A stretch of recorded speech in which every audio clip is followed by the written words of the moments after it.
Welcome to the 1905 podcast, home of the world champions, Chelsea. Each week, Joe and I bring you our unfiltered takes on the highs, the lows, and everything in between, following the Blues from Gate 13 of the Matthew Harding stand. Let's hit the notes. Welcome back to the 1905 podcast, a winning podcast because Chelsea won a game again, and I'm with Joe, live, in person. Joe, the title of the show has the result in it because we won, and I promised we'd go back, keep it if we won. So, how are you feeling today? I'm good, mate. Thank you. I think if we started this podcast last night after the game, you'd got a very different version of me and probably a very different version of you. So, yeah, reflecting on the game and having the day to sort of think about it, I think I feel a lot calmer about it today. Job done, move on. Terrible performance, but we're through to the next round, and that's about all I can say on that. Yeah, thank God we didn't do it at half time because that would not have been a fun listen. So to explain a little bit about what we're planning to do on the podcast this season, you may have noticed a trend, but our plan really is to do 2 podcasts a week, or certainly a podcast after every game. The weekend games would typically be our voice note approach, where you get kind of Joe and ours instant reaction to games, often an emotional kind of response, positive or negative, straight after the game, and then more of a reflective piece the next day. And we'll do these live conversations probably after the midweek games like we did last week for Bayern Munich and again for Lincoln today. So a little bit of explanation, but you can expect a podcast for every single game that Chelsea play. Right, we're not doing, thank goodness, a Man United Grimsby style episode today because it felt like it could have gone that way. I thought, Joe, that the Man United game we started horrendously badly, obviously down to 10 men after 4 minutes. I'd argue the first 2 or 3 minutes last night was even worse. It was unbelievably bad. I mean, they put a ball straight in the box. It was absolute chaos. They hit the post after, I think, about 90 seconds. I was watching it, and when you think, this is going to be a nice, fun, relaxing game, chill out on a Tuesday night, enjoy the game, maybe a bit of fun, a few goals. I was like, oh, God, what have I put myself through here? What did you make of it? Well, I rushed back from my boys' training because my wife kindly said she would look after my older son because they train at the same place. And I could come back and enjoy the game. Enjoy is not the word I would have used, like you say. I was scared, panicked. I was like, goodness me, Chelsea, what is going on? Because every Premier League game this season, we've started basically the same. Maybe not as bad as that last night, but what I find scary is that as a club, Maresca's not been in England like for 6 months. He's been at Leicester. He's been at Chelsea now for a couple of seasons. You know what the league's like. All the leagues are like. They're going to come at you. Lincoln's ground was bigger than I thought, actually. And it was packed. The pitch looked decent. And I'm going, they should be used to this, Chelsea. It doesn't matter which team we play. We should be fine. And as you said, after 90 seconds, they've hit the post. Jørgensen's dropped 3 balls and we can't head a ball out from the back. Fofana's chasing his tail. And you're going, just someone put your foot on the ball and just calm this all down. And that's where I would have liked to have seen Chelsea play 2 or 3 passes and then pinged it into the corner for Garnacho or Gittens to run after and then turn them. But we kept playing in front of them all night long. And I'm going, sorry, not all night long, but in the first 10 minutes, I'm thinking, come on, boys, just get behind them, get a corner, do something, change the flow of the game. And sadly, it was, another terrible start. Nothing summed up the complete craziness of the start from us than, again, within the 6 minutes, basically Jørgensen punching Fofana in the head and clotheslining him. I thought he concussed him. He might have done based on his performance, which we'll talk about later, but it was like, what are we doing here? It was insane. A guy I go to the gym with actually goes to basically every Chelsea away game. I saw him this morning. He was there last night and he said, it was a proper old school little ground, fans right on top of it. And so their fans are actually really good. It made for a good atmosphere. But this long throw thing that's back in fashion now, it's a nightmare, isn't it, to play against? It's really annoying that we don't have one or use it. I still want to see Liam Delap throw a ball. I won't be happy this season if he hasn't given us at least one throw, because he's got to have one in his locker based on his dad. But you kind of go, it's a nightmare, because in the Brentford game, you're like, just don't put it out for a throw. You always have to defend differently, don't you, in and around your box. And they would have known, surely, okay, be careful, Lincoln, you're going to put a throw in. the first thing we do is put it out for a throw within 5 seconds of the game. And it's like, right, here we go. The Alamo are here. And as soon as they just started sending like five players into the box, the centre backs are up. I was like, oh no, not this again. And it was a struggle all night, wasn't it? From that respect, you've played against teams who've got that. It must be a nightmare defensively because it's really a really hard ball to deal with, isn't it? Well, personally, it is a hard ball because often they come in flat. So with a corner, there's a bit of height in the whip and curl, so you can kind of move around. You get a bit of time to see the flight of the ball. When they come in flat and there's a player in front of you, you either put your arms on him and you end up, in the modern game, you probably give a penalty away. So you feel like you've got to keep your arms down. When I played, you could have a bit of a fight. Often you played against a bigger number 9 or number 10, whatever you want to call it, 2 9s.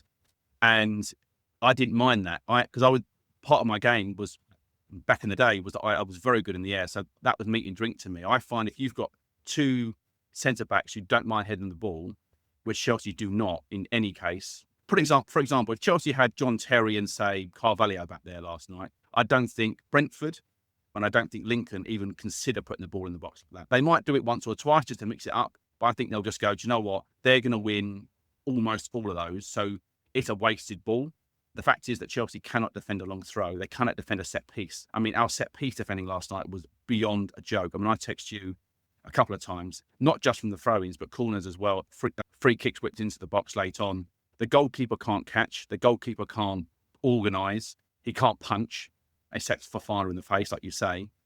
And the back four generally, to a man, Hato, Gusto, Fofana, Chalobah, can't hit the ball. They just cannot hit it properly. And it's a worrying thing because it's not going away. A friend of mine went to watch Fulham Cambridge last night and he said exactly the same thing. Cambridge just launched it for 60% of the game. They just whacked it in the box from anywhere they could. He said at one point they had the ball near the halfway line and they had a guy that could throw it into the box. So it's definitely a thing that's changed. And if we're not careful, we're going to come unstuck a few times this season. So yeah, fingers crossed we can kind of somehow iron this out. Yeah, it's crazy. So I think in terms of the game itself, we don't want to labour too much on it. Obviously, there were 9 changes made. First half was woefully bad at performance, as you'll see.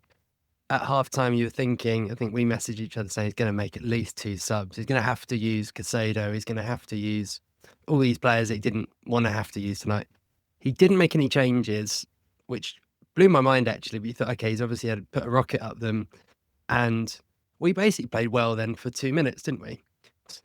Great goal from Tyreek George, who, again, amusingly, I was like, he's got to come off. And he's silenced me with an absolute rocket. Then he does, again, very well for the Benote goal. And then really we kind of stopped at that point playing again. How we got through it without conceding again is beyond me. But we got through and we're in the hat for the next round, which will be drawn tonight. Let's just hope we don't get another away game at a League One side because that was painful. I don't think I could go through that again. What I thought would be maybe more interesting is to talk through some of the player performances and kind of our views on them. You've touched on a couple there, but there were a few player performances we thought were a bit worrying and are maybe worth discussing. Joe sent me, which he's never done before, but he sent me his player ratings this morning, man for man. They were dismal to a man. The highest rating was a 6, but the lowest rating was a Joe Kevin 1 given to that goalkeeper, Jørgensen. He was terrible, wasn't he, Joe? But I mean, do you want to talk a bit about just how worrying that his performance was, and like what do we put that down to? I mean, his head went, didn't it? I understand if you were doing this for a newspaper or a media outlet, probably the lowest mark you probably go to is about 3. And I've probably never seen a 2 or a 1 for anybody, but this is our podcast. We can do what we want. But so I take it, I look at the game in isolation and say, okay, what did Jørgensen do well? If I ask you that question, can you think of anything that he did well? Yes or no? His hair looked good, I thought. Right. So he did his hair well that day. Just a quick one, by the way. You're absolutely right about no ones being given, apart from, ironically, to our goalkeeper in the last game, because Sanchez only lasted 4 minutes. So he definitely got a 1 in that game. So we've got consecutive 1s going on there. But yeah, I know exactly what you mean.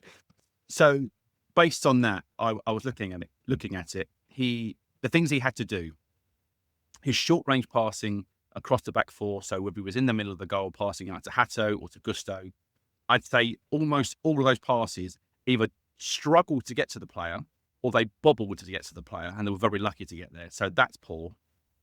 His long range passing was woeful. Didn't hit a man all night long. His throwing was poor. He never caught. Well, you might have caught one or two catches, but they were very, very easy ones. The ones that we needed him to catch, he didn't.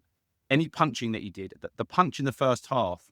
So he's already punched Fofana in the face, and then about the minute, I can't remember exactly, but maybe halfway through the first half, he comes to punch a very easy ball that's basically at head height and managed to miss it altogether. And then there was another scramble in the box. In the second half, a cross came in and he just had to put his gloves up and just claim it. And nice and easy, again, not difficult, not high, not arching his back. Dropped that one, and they should have scored from that one as well. He didn't do one thing all night that was good. Not one. And I've spoken to quite a lot of people today who watched our game because it was on Sky. Lots of people watched it. And they could not believe what we had. They said, is he your number two? Some people thought he was some kid that we got from, the youth team that played last night. I had no clue that we paid 20-odd million for him from Villarreal, and he was their number one 2 years ago.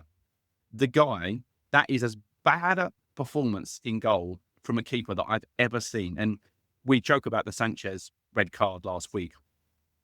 Sanchez looks like prime Peter Cech, doesn't he, compared to this guy? I mean, that's the scary thing, that Chelsea have spent all this money and we are lumbered with Sanchez and Jørgensen. And that is so, so scary for Chelsea going forward.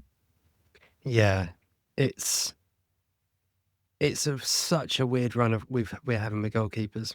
Like, we've talked about it a lot. We certainly talked about it a lot on the pod last season. But yeah, with Jørgensen, do you know, one thing I was thinking actually was that he didn't cover himself in a huge amount of glory last year. Obviously, played a lot of the Conference League, which genuinely was fine. And a few worrying moments, but you generally forgive him that. Came in the Premier League for that little run, didn't he? And made a massive mistake that lost us the game at Villa. So then got taken out of the team. And I was sort of thinking, maybe the first season, you often have this reset, don't you, in your second year at the club? Settled into England now, settled into Premier League, maybe he comes back. Maybe he's worked on his physique over the summer. You kind of go, fresh eyes on him, and you're like, oh no. Like, from last night now, you'd be like, I wouldn't want him to be the cup keeper. Not every game will be like that, but you'd certainly be nervous watching him play now. So yeah, that was a real worry.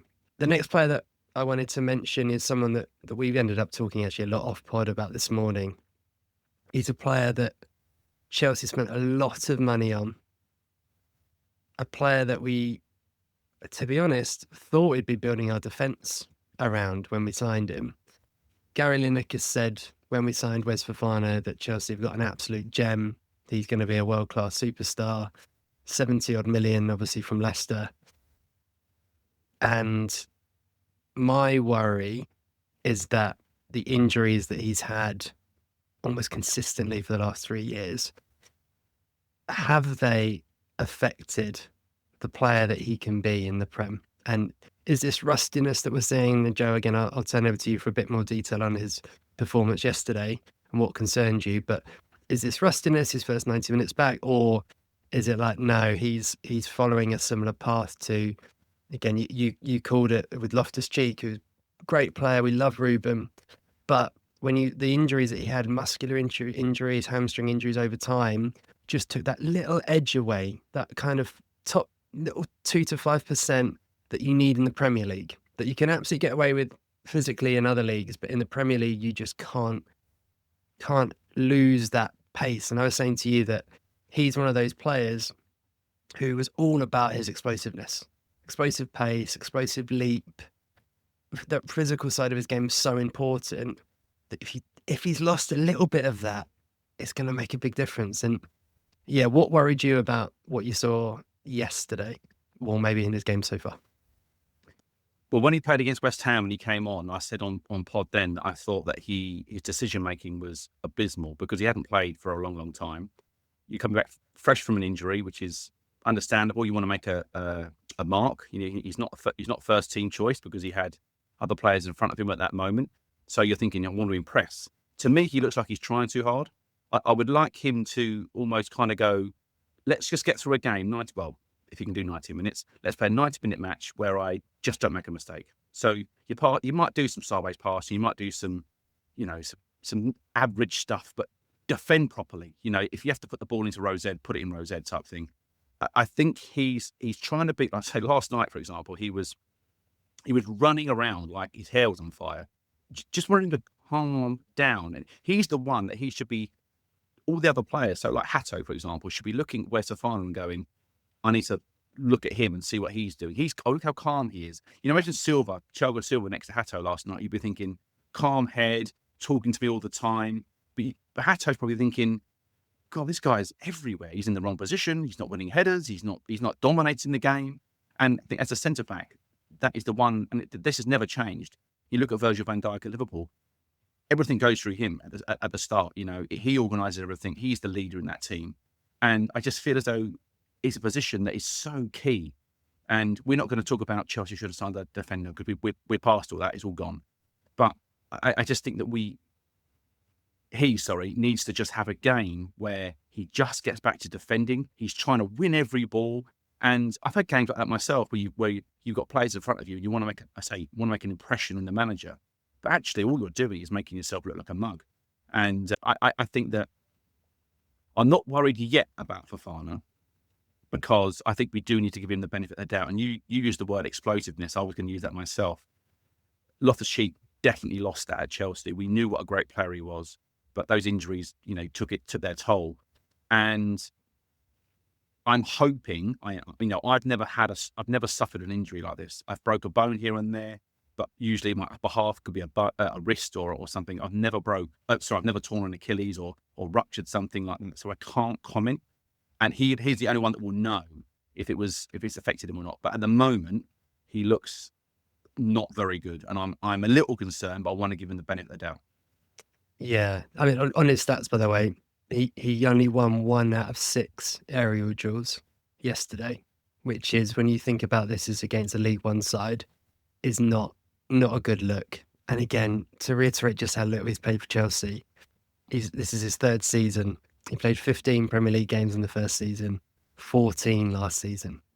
So it's a huge year for him, because if this season doesn't work out, then you think Chelsea are going to have to cut their losses at the end of the year. And obviously it's massive for us because, again, you'd have to think one of the reasons that we didn't make a purchase at centre-back this summer was because they felt that we had a ready-made guy to come in with Fofana. So, yeah, one to watch. Finish on a positive with him, he got through 90 minutes for the first time this season. So hopefully that stands him in good stead, and he didn't get knocked out by the goalkeeper, by Jørgensen, so that was good as well.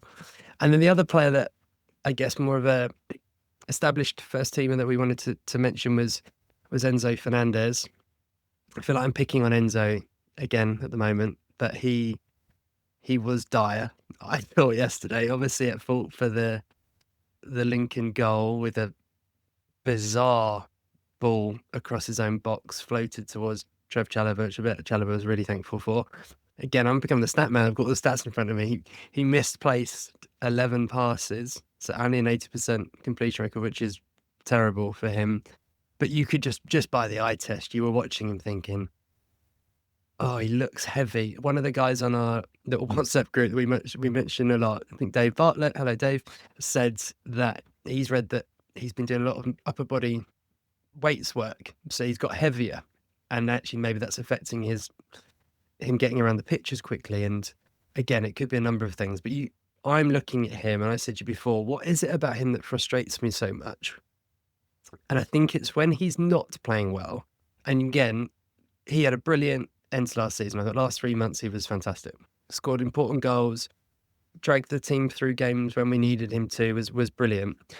But when he's bad, like he was last night, he's really frustrating because everything seems so slow. He seems weak. He's getting knocked off the ball. He's moaning. It gets really, really frustrating. What did you make of his performance? I don't think he does the simple things well enough. As a World Cup winner, you would expect him to play against League One Lincoln last night and completely dominate the game. Now, he didn't win the World Cup on his own. I know that. And this is not an Enzo, or from yourself, this isn't an Enzo's about player take. This is purely how we just see him. I think he believes his own hype a lot of the time. And there's an old saying, and it's never gone away from football, which is earn the right to play.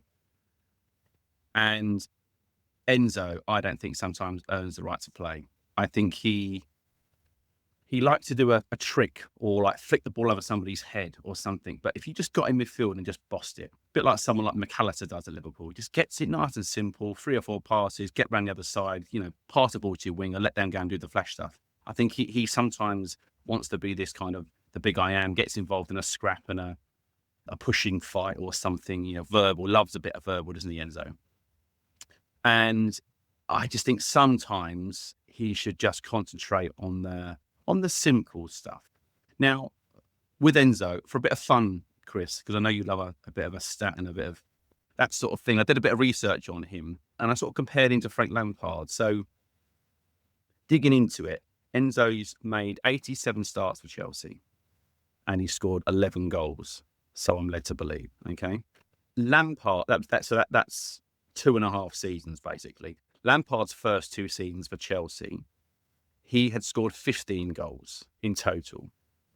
And then from there on, Lampard averaged 16 point something goals a season from that point onwards. So all is not lost. Now, I'm not saying that Enzo and Lampard are the same player, but we've sort of mentioned that Enzo likes to get in the box late, arrive late into the box and kind of score these goals, which he has done. But I think that if we sign Lampard now, for example, and he got 15 goals in 2 seasons, he'd probably be deemed a bit like Enzo. What does he do? A bit of a slow starter, etc.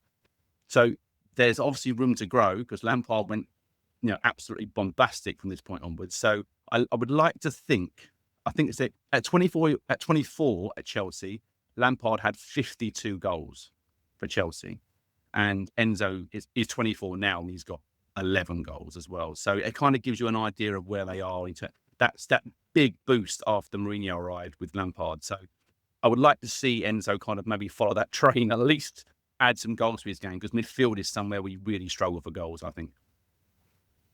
Yeah, that sounds a really good comparison. If you can go on a similar path to that, I think we'll all be very, very happy.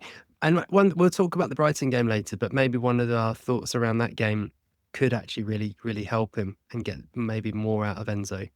And then finally, final sort of point on the Lincoln game, I wanted to touch upon the guys, the new players, really, the new signings, and one who made their first start and a couple who were playing some of their first games.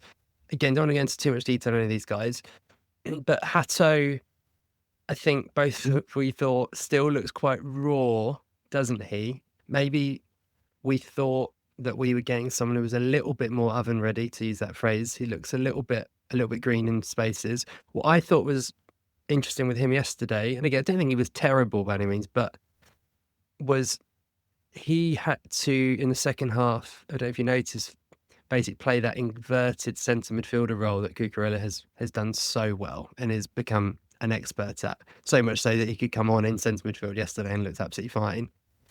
I thought he really struggled in there, and he kept doing this thing where he was going in that centre midfield role when the centre back had the ball, and almost hiding behind either the striker or the centre midfielder, so that there was no kind of line of path for him to receive the ball. Almost like, I don't want it.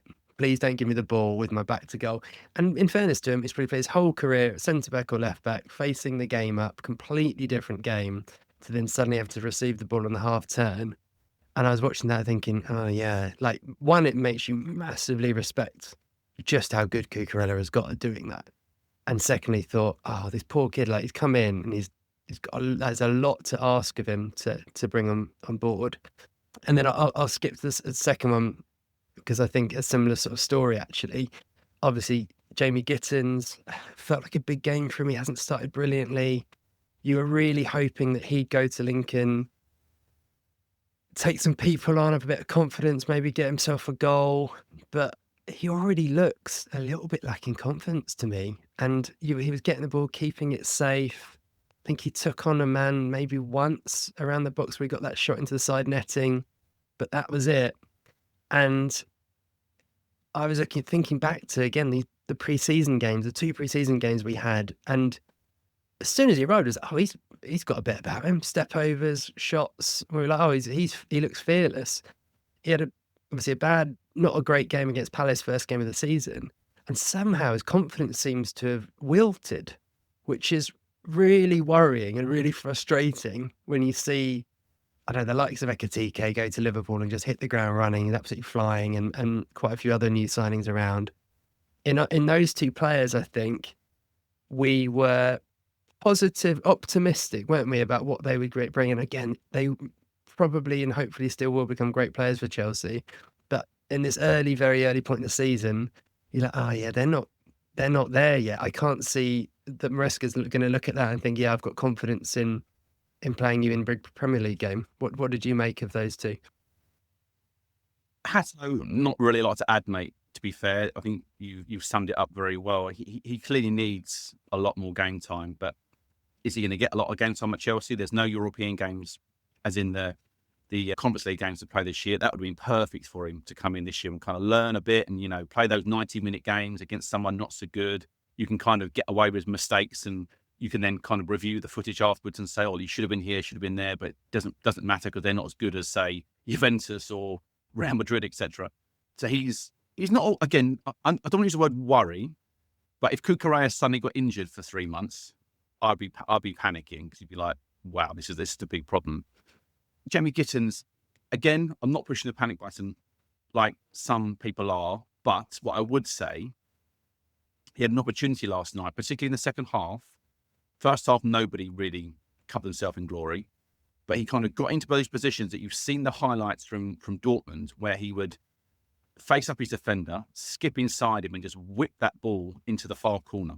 Now, I'm not saying he's going to score every time he does that, but I haven't seen him do that once yet for Chelsea. He hasn't faced his defender up and just cut inside and just try to arrow one into the far corner. Because if one of those flies in, that might be the thing he needs just to get himself going. I'm not saying he's going to suddenly be, a fantastic winger and play every game of the season, but as a player, you just kind of need that moment, don't you? Where you go, "Oh, I can do this." And at the moment, I agree, he's being really safe. He's doing what Madueke and Neto were doing last year, which was dribbling up to the fullback, having a look up, getting stood up, and then passing it back to the fullback again, or passing it inside. And I always think, so managers always just say this to me, or players I play with, that's passing the buck. You're not being paid as a winger to see how many passes you can complete. I want to see you go on the out. So a manager used to say to our wingers, "How many times did you beat your fullback today?" And if they say none, say, "Well, you're not done your job." "How many crosses you put in for a number 9 today?" Or I keep calling it number 9, but you're centre forward. And they go, "Oh, once." You haven't done your job. Your job is not to have a 99% pass completion rate. If you give the ball away by doing something, like Arjen Robben would always attack the fullback and get crosses in. They wouldn't all be perfect, but what that does do to the fullback, he thinks every time he's going to come at me, I can't go forward because this guy's going to murder me if I don't, if I'm not careful. So I think wingers at the moment, particularly at Chelsea, they're passing the buck, and they need to. Actually, I think Neto's the only one that's Esteval to a point, but not seen enough of him. But Neto's the one. If you look at him on the other side, is willing to go past people and put the ball in. I think Gittens needs to look at that and kind of maybe mirror that somehow. Yeah, I completely agree. Completely agree. And we'll finish the Lincoln on that very point, actually, because he made his full debut yesterday. And don't get me wrong, this is not me saying I thought Garnacho had a great game. But there was a few Man United fans who, when they were speaking positively about Garnacho, said that one of his strengths is that he has a memory of a fish. So if he loses the ball or makes a mistake, it doesn't affect him. He just goes again. And actually, he was the one player going forward in the first half that I thought, when he's getting the ball, he's driving forward with it. He's not shy from. I mean, he got fouled like 3 times in about 10 minutes, didn't he? At one point, fans giving him pelters from the crowd, and I thought, yeah, again, still frustrating at times. Some of his shots were terrible, weren't they? And that final ball wasn't always great. But you kind of saw what he can give you, which is that aggressive sort of nature of getting into the box and trying to make things happen. But yes, generally, if he could give a bit of that, his confidence to the likes of Gittens, that would definitely help us. Right, after the break, we will talk about a couple of, I think, bits of news and generally our kind of feel about the start of the season, and then we'll look ahead to Brighton. So we'll be back after this break. Okay, so one bit of news from the last week in the world of Chelsea was that if you guys hadn't noticed, if you want to get a new Chelsea shirt, then you still can't get one with a sponsor because we don't have one. And that has led to Casper Stilsvig, who, Joe, I know is a personal favourite member of the exec team of yours as Chief Revenue Officer. He has been let go from the club, new appointments made yet again. First and foremost, it is, embarrassing that we still don't have a sponsor. I remember very quickly after we won the Club World Cup, there were lots of reports going that Chelsea are in talks with some very big global companies, lots of interest, a high price tag, etc. And here we are going into October, still with no shirt sponsor, something that no other big Premier League club has ever had. Never seen Arsenal, Man United, Liverpool, etc. without a sponsor. It's happened to West Ham and Palace, but never to those guys. We're going into our second season in that situation. What do you make of it? And what does your poor son make of it? Who's waiting for his shirt? That is so weird you say that, because we haven't discussed this, but after the Club World Cup, obviously you and I had said, oh, we're going to get a sponsor. We find now they're looking for a big one. Even my wife was saying, are they going to get a sponsor? And I said, oh, yeah, it'll be all good. I reckon a few weeks, could be a month, but they'll be fine. And so still my son doesn't have his kits for this season because I said, oh, no, just wait, hang on. And he even said to me, well, wasn't yesterday, but maybe a couple of days ago, can I just get my shirts now? And I'm like, no, it's all good. And then the news came out about Casper Stilsvig getting released. And my head exploded. I was like, I thought we were like within days, a week, 2 weeks of, something's going to blow up and be like, oh, Chelsea have got this deal with whoever. And the news is that guy's left the club because he couldn't get the deal done. Now, again, a few little details on that. So Chelsea had a 40 million sponsorship with Three, the phone company. The reports are that we want to be in and around where Manchester United and Man City are. They have the highest ones at around 60 to 67 and a half, depending on which sort of person you believe or read. He apparently had offers on the table for around 55 million, but that wasn't deemed enough. So Chelsea have said, thank you very much for your time, and probably paid him a load of money to do this and didn't do the job properly and has been released. So my view on that is that if Chelsea have been offered 55 million, I think in the market that we're in, if Man City at 65 and Man United are at 60, 65, and even though Man United aren't particularly good at the moment, they are still a massive club globally. And I think that 55 million is not terrible. And I think I would put their hand off at 55 and say, that's about where we are. Man City have won multiple Premier Leagues. They've won the Champions League, FA Cups. We haven't done that for quite some time. And I don't think winning the Club World Cup puts us in the same bracket as Man City or Man United at the moment. And so if that's true, and he's been sacked because he's got a deal only worth worth 55 million, I think that maybe that's a mistake. And who's to say that someone doesn't come in and get 65 million, I know, in 6 months' time, and I might be proved wrong. But I just think that we should probably, it's embarrassing, like you say, and I think we need to kind of right the wrong and kind of get that media story off our backs, as it were. Yeah, it's just Lincoln have got two sponsors, Joe. And they've got a different sponsor for home and away kit. So they're laughing, including Nana Tates that does potatoes apparently. So yeah, maybe we need to lower expectations. But yeah, it's just an ongoing thing that, again, is only an issue when it feels like the club, it's just a bad look, isn't it? When things aren't amazing, you're having a little spell on the pitch, which isn't great. You start to look at the other stuff around it and go, well, that looks a bit embarrassing. That doesn't look great. So yeah, fingers crossed we can get it seen, because yeah, I promised to share it to Frankie as well, and he's impatient. And then the other thing I wanted to talk about before we talk about the Brighton game is a bit of the fallout from the Man United game, and there's been a lot of video content and social media takes and all of the usual stuff around the transfer business we did in the summer. Did we buy in the right places? Suddenly the windows looks very differently a few weeks later, all these kind of things. I think we want to be careful on this pod not to overreact to what is was a bad week. Let's face it. But the one thing that I think has caused sort of pause for thought for me is the Palmer injury discussion. So there's this worryingly vague stuff from Mariska about how bad the Palmer injury is and whether actually rumours that he could be out for potentially the next 6 weeks with the groin injury. Clearly, it's been an ongoing situation for a little while now, going back to the Club World Cup.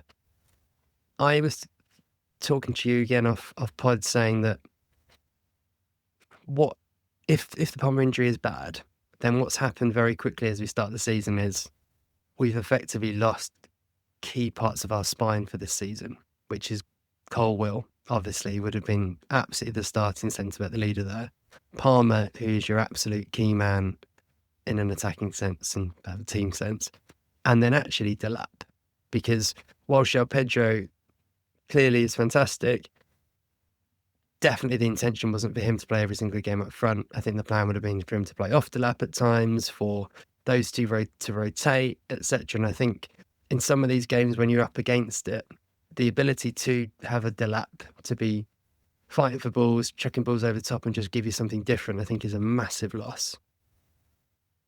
So does it affect our expectations for the season based on that Palmer injury in particular and the other guys being out? We said at the start of the year that top 3 would be what we hoped for, but certainly Champions League in the league and a domestic cup and a good, decent run of the Champions League to like the quarterfinal or something. On balance, I feel like that is still achievable, but my confidence is wobbled. How do you feel about it?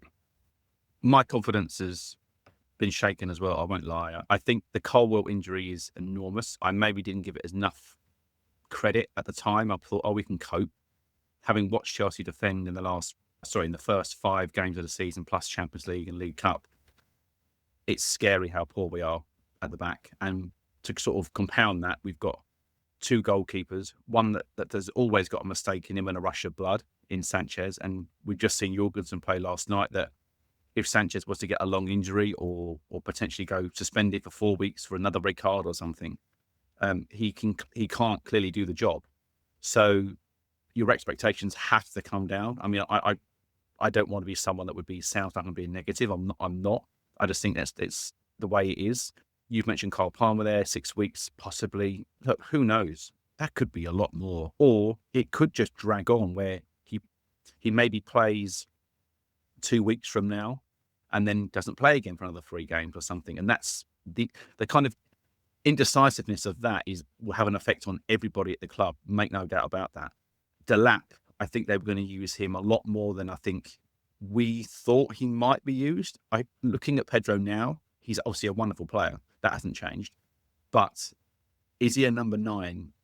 I don't think he is. I think he loves to play off of the striker. And he can play there. So I think for periods of games, for 15 minutes and spells and 20-minute spells, yeah, stick him up there and we'll bring Delap on later on. But I think to start him there and say, you're number 9 for every single game for the next 10 months, I think is asking an awful lot of him. And if he hasn't got Palmer, I think if Palmer and if Palmer and Pedro are playing together, I could sort of see that working. I can see them kind of moving around and kind of their kind of own personal football IQ, they will just kind of work it out. But if João Pedro is asked to do that on his own solely, I think that's going to cause us an awful amount of stress and we're going to worry and we're not going to score a goal. And, you look at the midfield behind them in Santos, Enzo and Caicedo, they're not flooding goals, are they? Long shots and stuff. The wingers aren't really contributing very much at the moment. Esteval's not scored a goal yet. Neto has been decent, but doesn't score loads of goals. Gittens hasn't scored a goal yet for Chelsea. So you're looking around going, where are the goals coming from? So I thought we were going to score lots of goals this year and we'd be fairly decent at the back. In actual fact, I think we're mediocre at the back and I think we're not scoring nearly enough goals. So I think in terms of where do I think we're going to finish, I don't know, but I think we're going to be drawn into a scrap between the usual sort of sides, Newcastle, maybe Villa, maybe not. But those sorts of teams that kind of are around that 4th, 5th position, I think that's where we're going to end up when it's all said and done. but hopefully we don't have these long barren runs like we had between, was it January and March last year? I can't remember exactly, or this year, sorry, but last season. As long as we don't go on a barren run like that, I think as long as we're winning a couple of games and maybe we lose one or draw one and then win another couple of games, I think that's okay. Just don't lose 4 games in a row, then draw 2 and then lose another 3. That's where you lose masses of points. So hopefully we can kind of learn from last year and kind of keep it on an even keel somewhat. Yeah, that's massive, isn't it? Because that was so. It's why the game against Brighton feels important, isn't it? Because stop the rot quickly, get your 3 points, get another win at home, and just go. Yeah, we're not going to fall into that trap we did last year, where it just felt like we couldn't buy a win.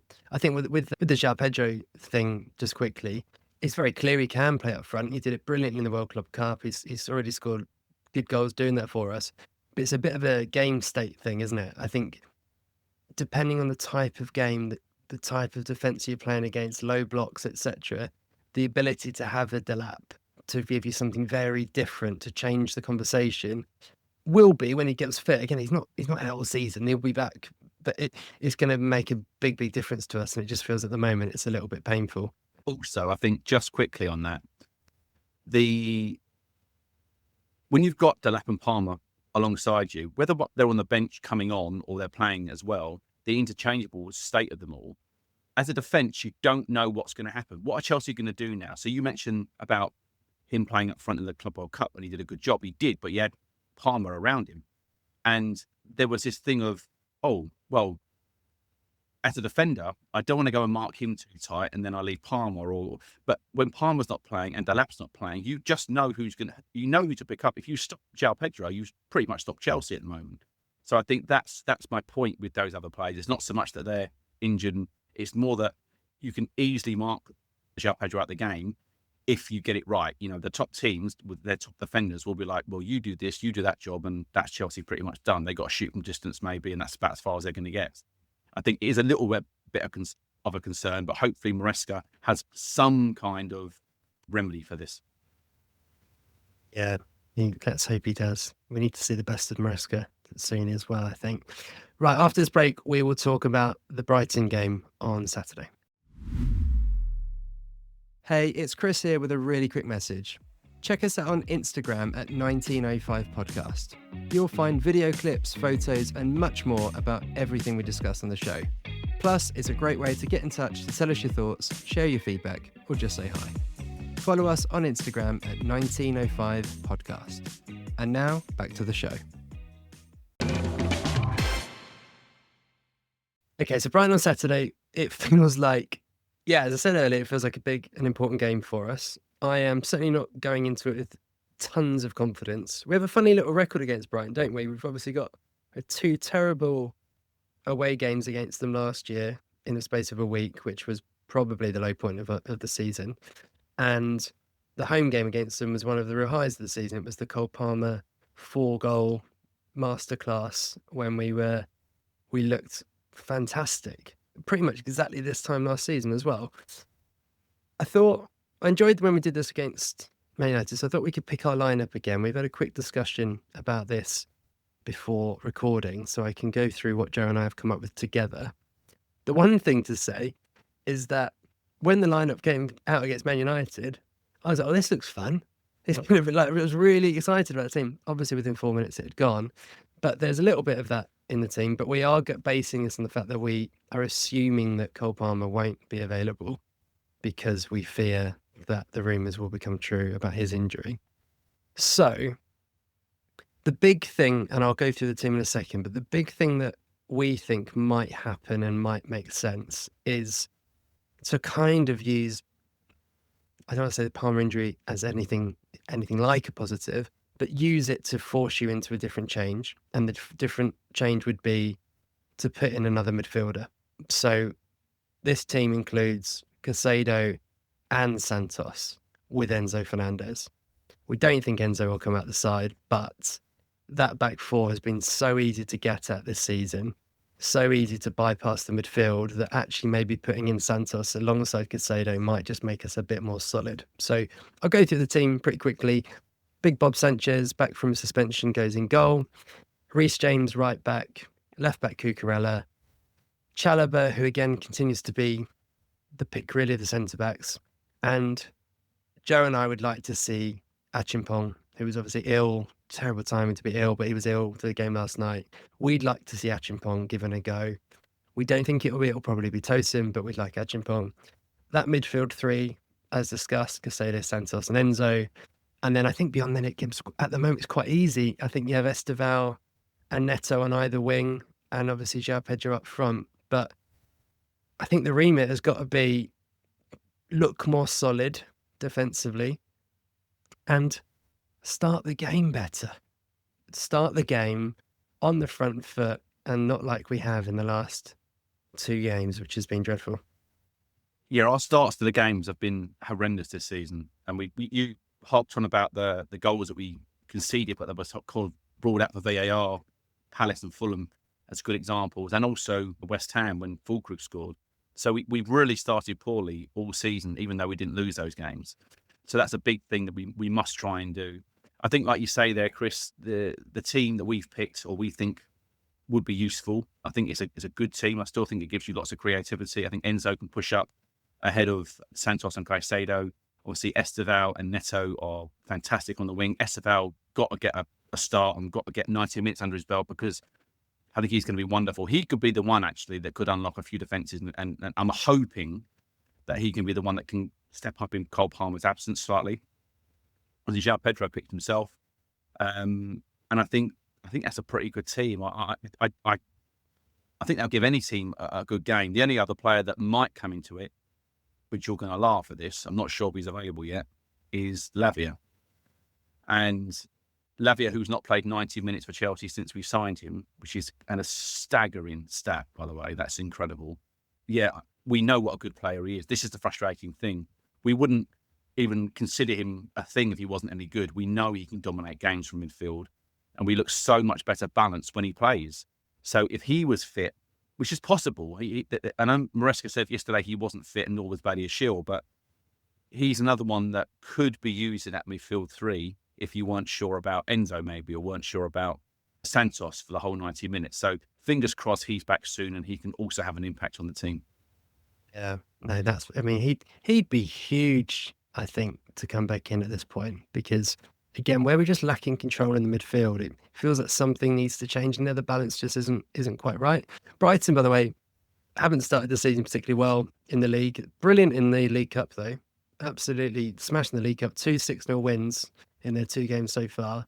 In the league, one victory in 5. That was against Man City, by the way, as well. But generally, a little bit uninspiring. Obviously, drew with Spurs last time out 2-2. Haven't been 2-0 up. We're not going to do a prediction because we said we'll stop doing them. I wouldn't even know where to start with this one, though. Genuinely don't know what Chelsea we're going to see on Saturday. And I think, yeah, will be very, very interesting game. One of those games where, I don't know if you have this as a fan. Obviously, I always care and always really want Chelsea to win. Obviously, it goes unsaid. Certain games I'm a bit more relaxed about. The Premier League game in mid-September, I can be a bit more like, the Brentford game. Even when they equalised and last minute, I was fuming, but I was fairly relaxed because I was like, do you know what? I think the season's going to be okay. It's fine. This game, I'm going to be really anxious from minute one. And I just feel this is an important one to get our season kind of really rolling. So, yeah, fingers crossed. I think Brighton at home, our record's not too bad. It's the Brighton away we seem to have recently fallen off a cliff. Not every game, I must say, but because they have this hatred of us, that's where I worry that they up their game. You've just said they beat Man City. They clearly don't mind beating a bigger team and taking a big scalp. They will not be scared to come to Chelsea. And I'm telling you now, that Herzog, the manager, he will just go for us big time. There's no way he's sitting back. He's going to go full guns. But last year we had the imperious Cole Palmer who got those, 4 goals, amazing 4 goals. Jez made 2 massive ricks to kind of keep him in the game. If Chelsea do that, this time around, they might not have the luxury of someone coming and scoring a hat-trick or 4 goals like Palmer did. So we have to be very, very careful. I think we must, as an absolute must, just not give them any stupid goals. We have got to keep solid, because the moment, if Brighton score, they are going to be going for blood. I can tell you now, we need to be very, very careful. We played these under Pochettino. We won 3-2. I think Enzo got 2 goals that day. I think one of them was certainly a penalty. But we didn't look comfortable really all day long. It was a good game, a good victory. We were 3-1 up with, I think, maybe 3-5 minutes to go. And I think Brighton scored again. And even in injury time, you're thinking they're going to get a goal back here. It has that sort of vibe to it. I think it's going to be end-to-end, which is not great for Chelsea because, we don't score enough goals, like we just said. I would love to see us win 1-0, ball the hell out of it and move on to the next game. I think at the end of last season, we played those few games at home in particular, and we won a lot of 1-0s, and they weren't particularly exciting. What I wouldn't give for that on is it Saturday or Sunday the game, Chris? Yeah, Saturday 3:00. Rare Saturday 3:00. And the goal scorers in that game, by the way, for Brighton, that 3-2, were Buonanotte and João Pedro. Obviously, wow. Buonanotte, yeah, there you go. Buonanotte obviously can't play on Saturday because he can't play against his parent club. But yeah, we'll be back. Go on, Joe. No, I was just going to say on Buonanotte, I actually thought he did okay last night. I didn't think he was terrible. I think he's got a goal in him, and he's not Cole Palmer, and trying to liken him to Cole Palmer in that role is unfair on him as a person. But I don't think he's that bad, I think he's all right. I think he's got something about him. And even though he didn't have the best game in the world, he still had the guts to kind of go and play that 1-2 with Torrick George and put the ball home. And I think that there's a few players last night that hid, and I don't think he was one of them. He reminds me a bit, and maybe it's because his name's similar, but I think the way he plays, he reminds me a bit of Yossi Benayoun.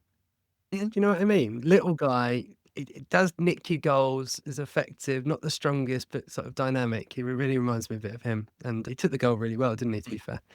But yes, we'll be back to reflect on that Brighton game on Sunday. And yeah, fingers crossed with the spring in our step as we've destroyed the Seagulls.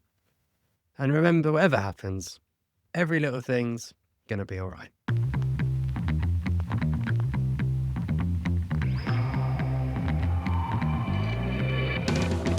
Those were the Chelsea notes for this week. If you enjoyed the podcast, do us a favour and share it with a fellow Blue. And we'd love to hear your thoughts, so leave us a review wherever you're listening.